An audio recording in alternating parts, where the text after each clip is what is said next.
Every evening, as the sun dipped below the horizon, I would embark on my usual routine, a solitary walk through the dimly lit streets of my quiet neighborhood. It was a peaceful ritual, a time for reflection and escape from the demands of the day. But one fateful evening, my peaceful routine was shattered, and my life took an eerie and unsettling turn. It began innocuously enough.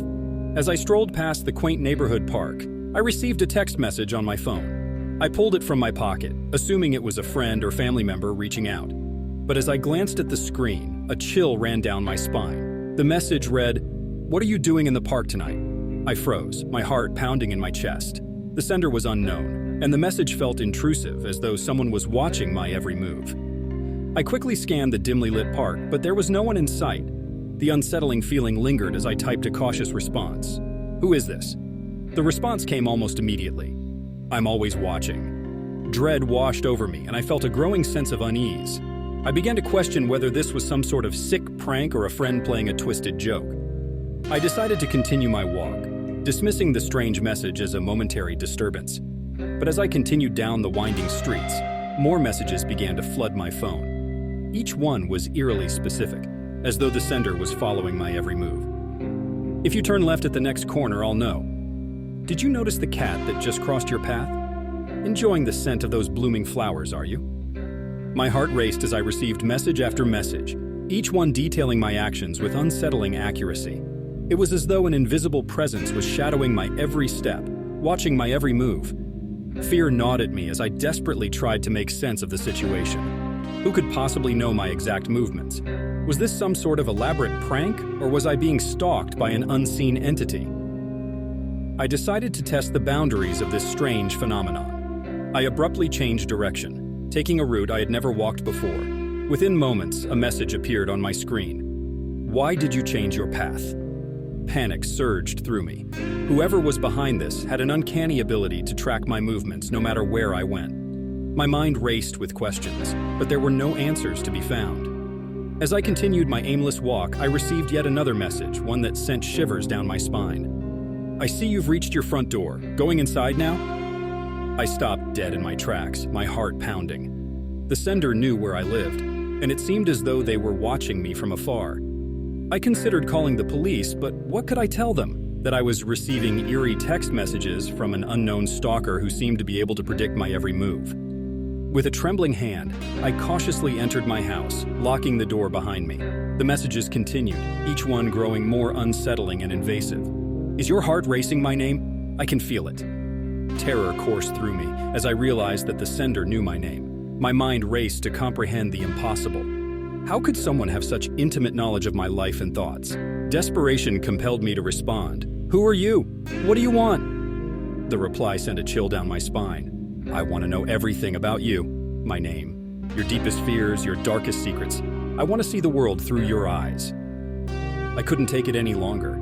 I needed answers, and the police were my only hope. I dialed 911, my voice trembling as I explained the bizarre and terrifying situation to the dispatcher. They assured me that an officer would be dispatched to my location immediately. I waited in fear, my eyes locked on my phone, which continued to receive disturbing messages. The minutes felt like hours, but finally the sound of sirens pierced the stillness of the night. The police had arrived. I rushed to the door, relief washing over me as I saw the flashing lights of the patrol car. 2 officers approached, their expressions a mix of concern and curiosity. I explained everything, showing them the messages on my phone as proof of the unnerving encounter.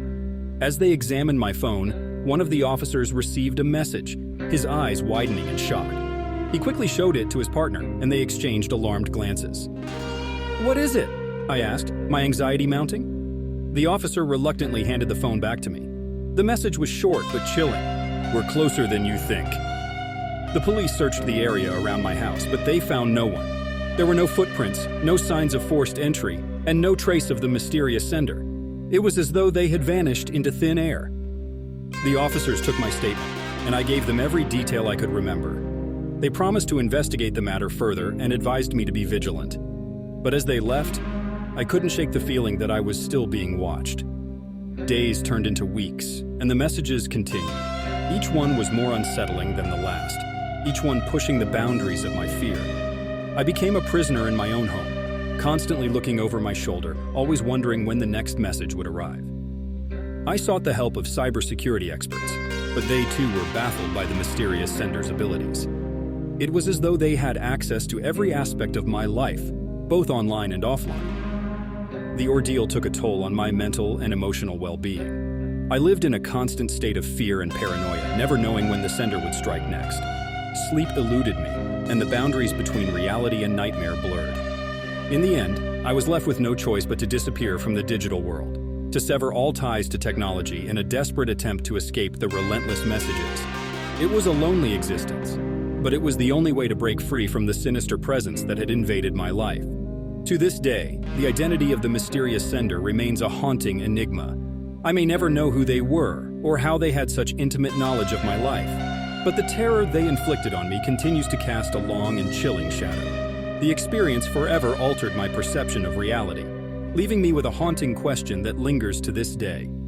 What if there are forces beyond our comprehension, lurking in the shadows, watching our every move, and waiting to send us messages from the darkest corners of our fears? Working in a call center for a thriving e-commerce company was a mixed bag. On one hand, I had the opportunity to interact with countless customers from all walks of life, helping them with their orders and inquiries. On the other hand, I had to navigate through irate customers and their grievances. However, nothing could have prepared me for the call I received one fateful evening. The day had been fairly ordinary up until then, with a steady stream of calls, inquiries, and the usual ups and downs of customer service. It was a Thursday, and the clock on the wall signaled that it was almost time to wrap up for the day. I picked up my headset and answered the next call, not anticipating that this particular conversation would stick with me for years to come. Hello, thank you for calling company name. My name is Alex. How can I assist you today? I recited the standard greeting, my tone as friendly and professional as ever. The voice on the other end of the line was shaky and distressed. Hi, Alex. My name is Sarah, and I need your help. I placed an order a week ago, and it's still not here. I want a refund. I could sense the frustration in her voice, but I was well versed in handling such situations. I asked for her order number to pull up the details, hoping to find a quick resolution. After a few moments of silence, she provided the necessary information, and I began looking into her order. It didn't take long for me to realize that there had indeed been a delay in the delivery. I assured Sarah that I would do my best to resolve the issue and process a refund for her. However, what followed next was beyond anything I could have anticipated. Sarah's voice, which had been distressed but relatively calm until now, suddenly turned venomous. No, Alex, that's not good enough, she snapped. I've been waiting for my order for far too long, and I demand a refund right now. I tried to maintain my composure, explaining that I would need to escalate the issue to the relevant department, and that the refund process might take a few days. But Sarah wasn't having it. You don't understand, she seethed. I needed that order for a special occasion, and your company ruined it. You're going to give me a refund, or I'll come over there and kill you. My heart raced as I listened to her chilling words. I had dealt with irate customers before, but this was on a whole different level. I glanced around the call center, wondering if anyone else had heard the threat. My colleagues were busy on their own calls, oblivious to the turmoil unfolding on my end. I knew I had to remain calm and professional, despite the fear gnawing at me. I'm really sorry to hear that you're upset, I replied, trying to defuse the situation. I assure you we'll do our best to resolve this issue promptly. There's no need for threats. Sarah's response was a mix of anger and frustration. She continued to berate me, her threats growing more explicit with each passing moment. I felt a bead of sweat forming on my forehead as I struggled to keep my voice steady. Finally, I made a decision that would prove to be a turning point in the call. I explained that I would need to transfer her to a supervisor who could better assist her with her request.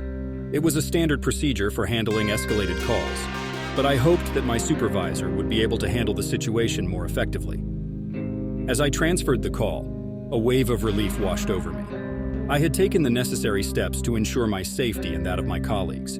My supervisor, an experienced professional, would know how to handle the situation, and, if necessary, involve the appropriate authorities. I spent the rest of the day shaking, my mind replaying the call over and over. It was an experience that left a lasting impact on me, a stark reminder of the unpredictable nature of customer service and the importance of remaining composed in the face of adversity. In the days that followed, I learned that Sarah's threats had been taken seriously. The company had reported the incident to law enforcement, and steps were taken to ensure the safety of the call center staff. Sarah's identity was never revealed to me, and I never found out what had led her to make such a terrifying threat. Looking back, that phone call served as a harsh lesson in resilience and the importance of maintaining professionalism, even in the face of danger. It was a stark reminder that behind each customer interaction, there was a real person with their own struggles and frustrations. And though I had encountered my fair share of difficult calls, this one, with its chilling threat, would forever remain etched in my memory. I had been planning the perfect proposal for months. Emily, the love of my life, lived in New York with her family, and I was determined to make this moment unforgettable. The excitement had been building within me. Like a well-kept secret I couldn't wait to share. The day had finally arrived, and I could hardly contain my nerves as I embarked on this life-altering journey. The New York City skyline stretched out before me as I stepped out of the cab near Emily's apartment building. I clutched a bouquet of her favorite flowers, roses in various shades of pink, tightly in my hand. The sun dipped below the horizon, casting a warm amber glow over the bustling streets. It was the perfect evening for a proposal. My heart pounded in my chest as I climbed the steps to Emily's apartment. With each step, I recounted all the memories we had created together and the moments that had led me to this pivotal point in our relationship. It was as if the universe had conspired to bring us together, and tonight, I was going to ask her to be mine forever. I reached her apartment door and took a deep breath, steadying myself. I knocked softly, my excitement mingled with nervousness. Moments later, the door swung open, revealing Emily in a beautiful dress, her eyes sparkling with anticipation. "Hey you!" she greeted me with a radiant smile, and all my doubts and fears seemed to melt away in an instant. I was reminded of why I had fallen in love with her in the first place, the way her eyes lit up when she saw me, the warmth of her laughter, and the kindness that flowed from her heart. "Hi, Emily," I replied, my voice shaking with emotion. "I have something important to ask you." Her eyes widened with curiosity, and I could feel her heart beating as fast as mine. I took a step closer, dropping to one knee and offering her the bouquet of roses. It was the moment I had been rehearsing in my head for months, the words carefully chosen. "Emily," I began, my voice quivering but filled with love. "From the moment we met, my life has been brighter and more meaningful. I've cherished every moment we've shared, and I want to spend the rest of my life with you. Will you marry me?" Tears glistened in Emily's eyes as she gasped in surprise, her hand flying to her mouth. She nodded vigorously, unable to find her voice. But her nod spoke volumes, and I slid the engagement ring onto her trembling finger. The world around us seemed to disappear, leaving only the two of us in that precious moment. As we embraced and celebrated our newfound commitment, the future looked brighter than ever. We had plans to share the news with our families and start planning our life together. But little did I know that our romantic evening was about to take an unexpected turn. The following day, I decided to surprise Emily with another bouquet of roses, a reminder of the day we got engaged. I ventured to the same flower shop where I had purchased the previous bouquet, hoping to recreate the magic of that moment. The bell above the door chimed as I entered, but the shop felt different somehow. A sense of unease washed over me as I approached the counter. The florist, a young girl with a friendly smile, looked up from arranging flowers. I couldn't help but notice the dried, reddish-brown stains on her apron. My heart sank as I realized they matched the color of the roses from the previous night's bouquet. "Excuse me," I began tentatively. "I bought a bouquet of roses here yesterday, and I found something unusual in it." The girl's smile faltered, and she seemed to hesitate before responding. "Oh, I'm so sorry to hear that. What did you find?" I described the bloodstains on the petals and how it had taken us by surprise during such a special moment. The florist's expression darkened, and she glanced around nervously as though she was hiding something. "I apologize for the inconvenience," she said hastily. "Let me refund your purchase." Before I could respond, she hurried to the register and handed me some cash. It wasn't about the money, though. I wanted answers. I pressed her further, asking if she knew how the blood had gotten there. Her eyes darted around, and she seemed increasingly uncomfortable. "I don't know," she stammered. "I'm just an employee here. I didn't arrange that bouquet." My frustration grew as I realized she was evading the question. I asked her about the girl who had sold me the roses the previous evening, describing her as best I could. But the florist's response sent a chill down my spine. "I'm sorry, but we don't have any employees who fit that description," she said, her voice trembling. My mind raced with confusion and suspicion. Who had sold me those roses? And why had they disappeared so suddenly? The florist's evasive behavior only deepened the mystery. I left the shop, my mind swirling with questions. The joy of our engagement was tainted by this bizarre and unsettling discovery. Emily and I couldn't help but wonder about the origin of the blood on those roses and why the florist had been so unwilling to provide answers. As we navigated the complexities of planning our wedding, the memory of that strange evening at the flower shop lingered in the background, a reminder that even in the most joyous moments of life, unexpected mysteries could arise. We vowed to focus on our love and the future we were building together, determined not to let the enigmatic incident overshadow our happiness.